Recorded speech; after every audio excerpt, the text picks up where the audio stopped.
So it's been a while since I've gotten to review a chainsaw, and I just bought this thing.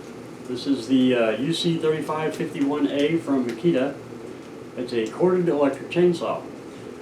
They also make one that's called a 4051A, and the only difference between the two is about $20, and the 4051 has a 16-inch bar. This one has a 14-inch bar. Really didn't care about the bar because I bought this for carving inside the shop, and I'll be putting a 1/4-inch sprocket and a 10-inch carving bar, dime tip carving bar, and 1/4-inch pitch chain on it. But that hasn't gotten here yet. But I got this and I wanted to unbox it. So let's find out what we got here.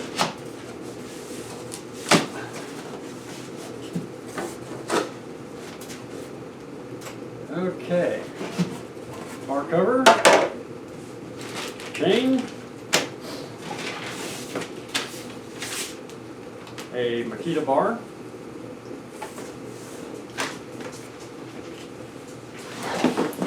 a power unit, and the instruction manual. So let's get the box out of the way. Is there anything else? Nope, that's it. So the difference, aside from the bar length on the 4051 and the 3551, is absolutely nothing. I looked up all the specs on the motor and the RPMs and amps and all that. It's exactly the same power head, it's just a difference in the bar. So you're paying 20 extra bucks for 2 inches of steel. So go figure. Because these things take Oregon bars. So this has got a quick adjust mechanism for the bar. But let's get this bar cover off. And there you go. Interesting. This has a chain brake. That is uncommon on electric saws, from my understanding. Most of them rely on the motor to do the braking. So you let go of the trigger and it just stops. All the ones I've had in the past are that way.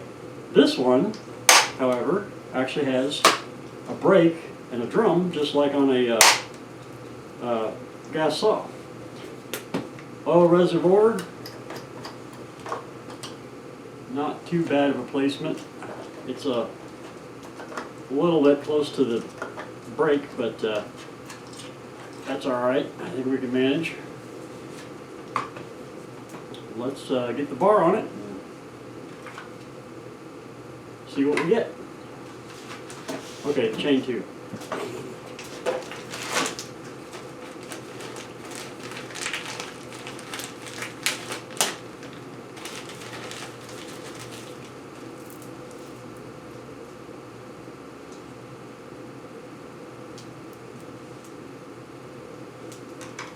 Untangling chains is always such a pain in the rear.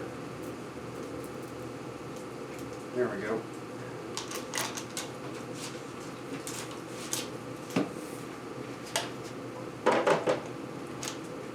Also helps if we put it on the right way. Look, I caught myself before I got it all put together. You guys that have seen a few of my reviews know that I'm famous for putting the chain on backwards the first time, almost every time.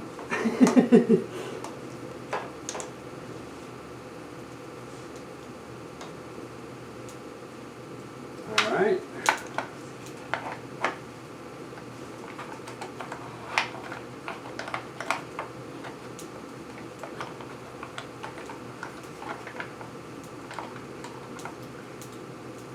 Oh, the tensioner needs moved.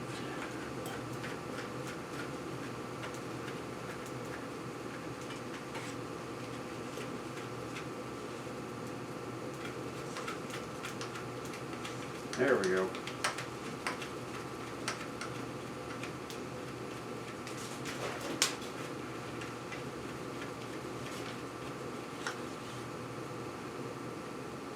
Lined up yet? Not quite.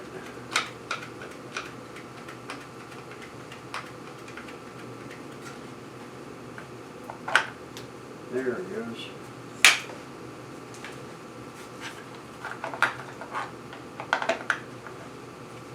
So this cover has 2 tabs on the back. You've got to set it in and then put it on.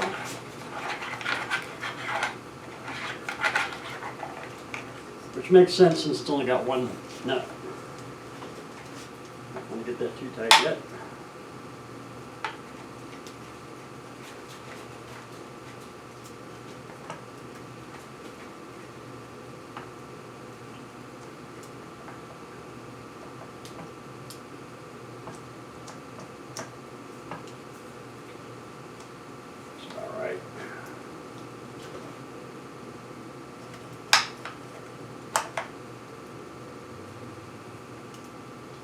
Locked in.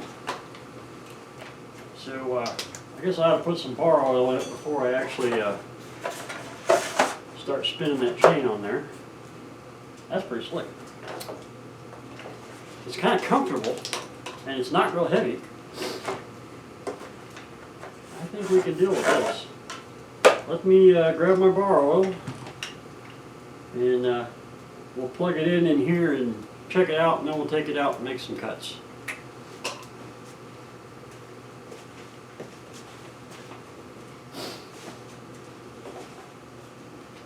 And for those of you that are looking at my bar oil and going, what the hell is that? I run canola oil in all of my saws now because I never know when I'm going to use them for carving.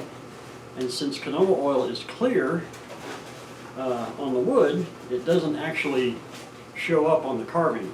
Whereas if you're using a petroleum-based oil, it leaves black gunk all over your carving. And this lubricates the bar just as well as the petroleum-based oils, and it's more environmentally friendly. So there are a lot of bonuses to it. So even on my saws that never get used for carving, like the 660 or the 105, I'm running canola oil in them too now for the environmental part of it. Spilled a little bit on the saw. Let me grab a paper towel.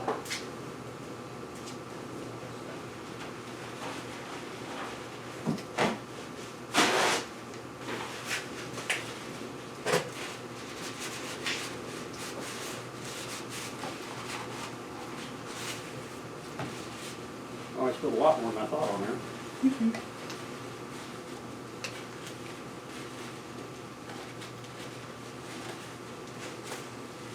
Oil on the saw tends to collect sawdust. It's going to happen, but why not minimize it, right? Alright, let me get a cord. Let's see what this thing sounds like.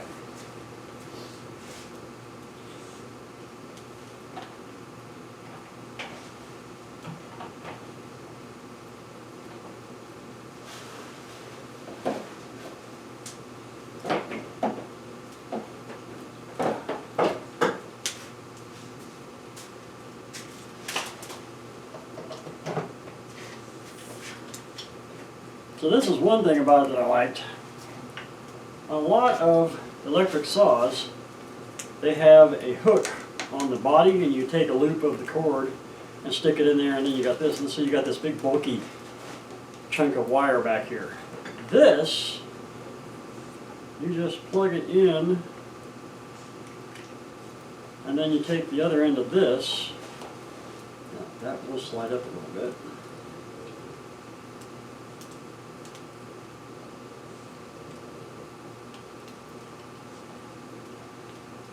We're still going to have a little bit of a bulky wire back here, but not nearly as bad.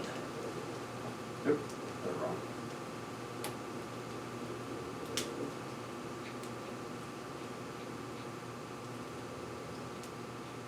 Come on, get in there. There we go. So that is a little ways away from the saw, which I find kind of nice. I don't know, power is on? Power strip? No, there's power to it. I got a bad cord? I might have a bad cord.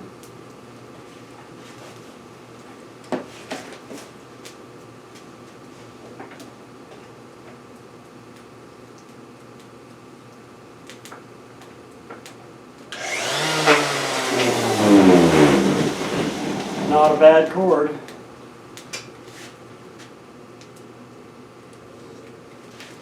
Oh, wonder if that has something to do with it. There we go. So the brake not only stops that little clutch in there, but it also cuts electricity to the switch. Yeah.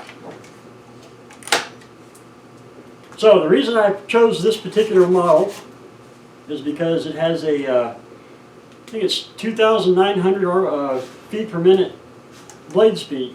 So that's a pretty healthy speed for a electric saw.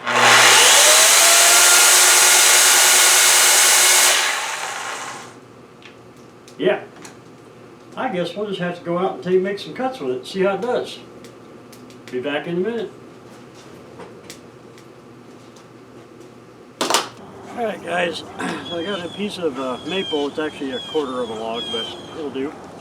And here's the Makita electric chainsaw. And I'm going to cut a slice off the end of it and just see how it does. Not timing it or anything, I'm just cutting, and you can tell by the video counter how long it takes.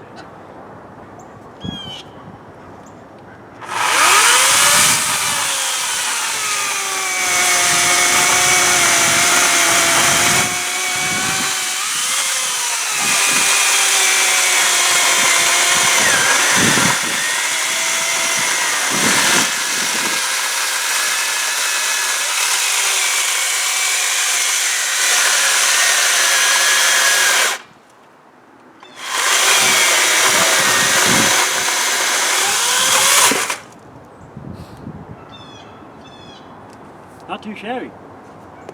Now, some of you might be saying, why are you bothering with the earphones? Well, the hearing protection.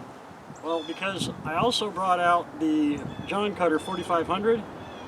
This is a 2 kilowatt power saw, and the John Cutter is 1.8 kilowatts.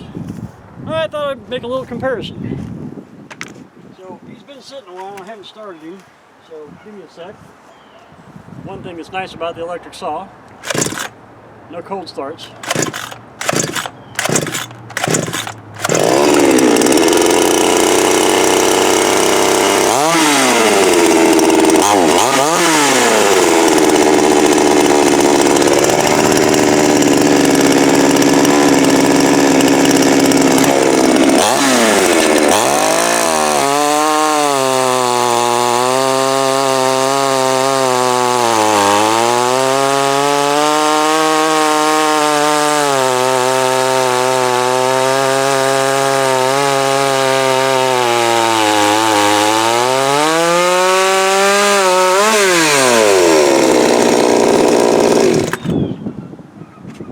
So there you go. I will try and put the time, I'll time it on the video, and then I'll try and put the time up in the captions on each of them, but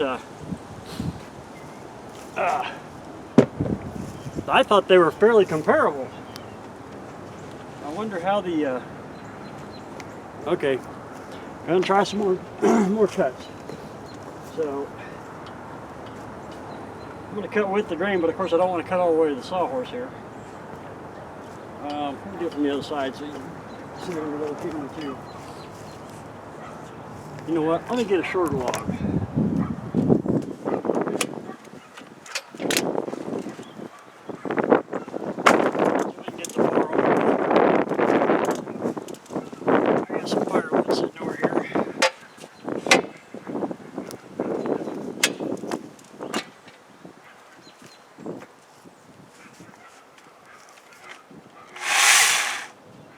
This has a momentary, like it doesn't start as soon as you pull the trigger, which is actually kind of good, especially on electric tools. There's like a pause at the beginning and then it gets up to speed.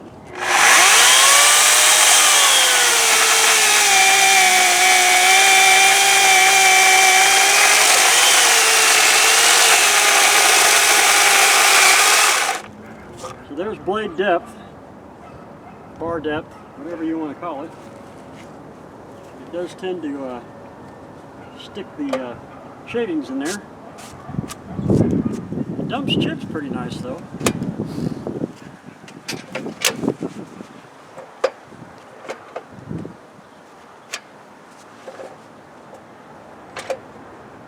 Let's see how it does on end grain. Of course, that's also partly due to the grind on the chain. This is not a grind that's made for this, but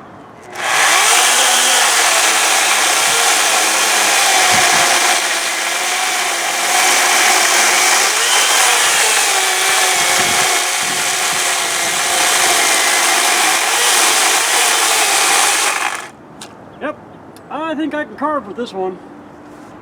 So there you go, guys. Just a quick couple of cuts, and I'll be using it more, so we'll get more information as I have more experience with it. But thus far, I'm kind of impressed. Seems to be a pretty good little dude. Oil cap appears to be leaking a little bit. Of course, I did get it pretty damn full, so that might be partly my fault. All right. Well, thanks for watching, guys. We'll see you next time.